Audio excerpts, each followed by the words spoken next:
તો આણંદ સેવા સદનમાં લાંચો સરકારી બાબુ ઝડપાયો છે।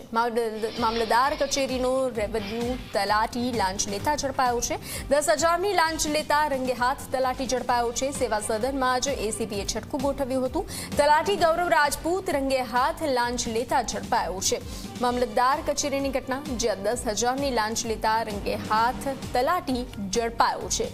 તપાસ હાથ ધરવામાં આવી છે। સેવા સદનમાં જ એસીબીએ છટકું ગોઠવ્યું હતું અને લાંચિયા તલાટીને ઝડપી પાડ્યો છે। તલાટી ગૌરવ રાજપૂત રંગે હાથ લાંચ લેતા ઝડપાયો હતો। આણંદ સેવા સદનમાં લાંચિયો સરકારી બાબુ ઝડપાયો હતો, જેને ઝડપી પાડવામાં આવ્યો છે। મામલતદાર કચેરીનો રેવન્યુ તલાટી હાલ લાંચ લેતા ઝડપાયો છે।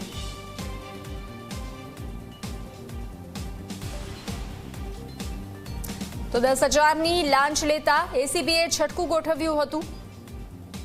તો તલાટી ગૌરવ રાજપૂતને રંગે હાથ ઝડપી પાડવામાં આવ્યો છે। છટકું ગોઠવી અને 10,000ની લાંચ લેતા ઝડપી પાડવામાં આવ્યો છે। આણંદ સેવા સદનમાં લાંચો સરકારી બાબુ જે 10,000ની લાંચ લેતો હતો તેને ઝડપી પાડવામાં આવ્યો છે।